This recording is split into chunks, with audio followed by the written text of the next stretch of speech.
কলিজা পোনাটোৱে নিজা চিন্তাৰে ভগৱানৰ ওচৰত সেৱা লৈছে চাওকচোন। তাই গম নোপোৱাকৈ মই কেমেৰা ধৰি ৰাখিলোঁ। ইমানবোৰ যে টকা দেখিছে মই ফেচবুকৰ পৰা পোৱা নেকি বাৰু।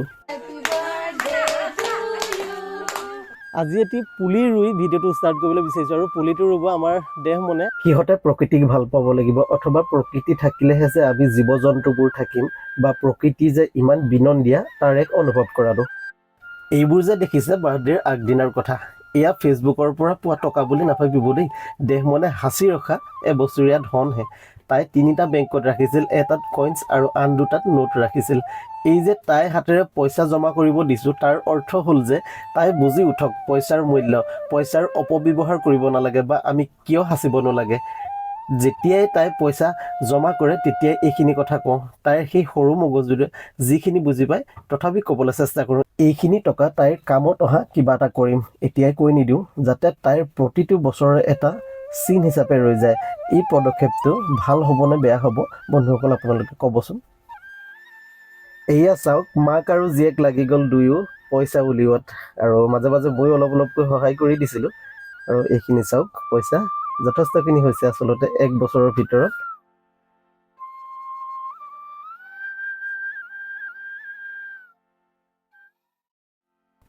পুৱাই ওলালোঁ প্ৰতি বছৰৰ দৰে শৰাই আগবঢ়োৱা সেই শিৱ মন্দিৰ ভাগলৈ বুলি, আৰু দেহ মনৰ আনন্দৰ সীমা নাই। চাওকচোন, শৰাইখনত তাই এটি পইচা দানো কৰিছে আৰু দান কৰি সুন্দৰকৈ এটি ভগৱানৰ ওচৰত সেৱা ল'লে। চাওকচোন কি সুন্দৰ লাগিছে নহয়নে দৃশ্যটি।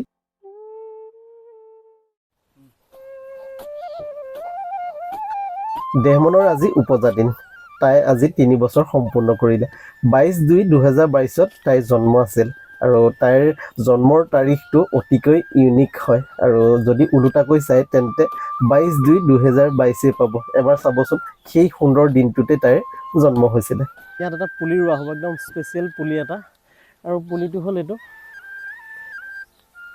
আমৰ এটা ভেৰাইটি হয়। এইটো ইয়াত লিখা আছে নামটো ডকমাই, আৰু এটা VIP ভেৰাইটি হয়।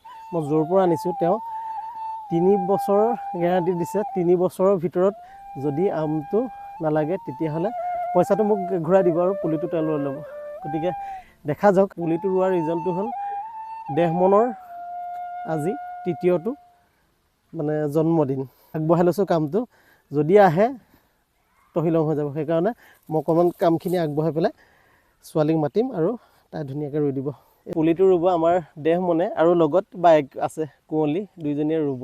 আৰু দেহ মনৰ আজি হ'ল 3য়টো জন্মবাৰ্ষিকী, আৰু তাই ধুনীয়াকৈ পুলিটো ৰুব। প্ৰতি বছৰে পুলি এটা এটা তাই হতুৱাই ৰুই আহিছোঁ, আৰু এইটোৱে বুজাব বিচাৰিছোঁ যে ছোৱালীজনীয়ে যাতে প্ৰকৃতিক ভাল পাবলৈ শিকে, সেইটো কাৰণে তাইক সেই শিক্ষাটো দিব বিচাৰিছোঁ। আৰু প্ৰতি বছৰে এটা এটা তেনেকুৱা ধৰণৰ পুলি ৰুই আহিছোঁ। আৰু পুলিটো খুব সুন্দৰ এটা ভেৰাইটি হয় আমৰ, এইটো ডকমাই বুলি আছে।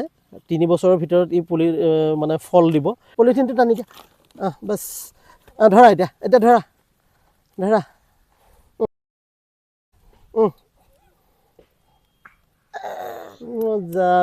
গছপুলিটি ৰুই সিহঁতৰ আনন্দৰ সীমা নোহোৱা হৈছে, আৰু আনন্দতেই হাত চাপৰি বজাব লাগিলে। আৰু এইখন হ'ল আমাৰ ঘৰৰ নতুন বাৰী, আৰু গছপুলিটো ঘৰত প্ৰায় ৰুই থকাই হয়। কিন্তু দেহ মনৰ আজি সেই বিশেষ দিন হিচাপে এটি গছপুলি ৰুৱালোঁ, এইটো কাৰণেই যে সিহঁতে যাতে প্ৰকৃতিক ভাল পাব পাৰে, অথবা প্ৰকৃতি থাকিলে যে আমি জীৱ জন্তুবোৰ থাকিম, বা প্ৰকৃতিয়ে যে ইমান সুন্দৰ বিনন্দীয়া অনুভৱ দিয়ে তাক বুজাবলৈ চেষ্টা কৰিলোঁ।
চুবুৰীৰ আত্মীয় কেইঘৰ নিমন্ত্ৰণ কৰি সৰুকৈ এটি প্ৰীতিভোজৰো আয়োজন কৰিলোঁ আৰু ৰাতিলৈ এইটো আৰু এইটো যোগাৰ কৰি থোৱা আছে।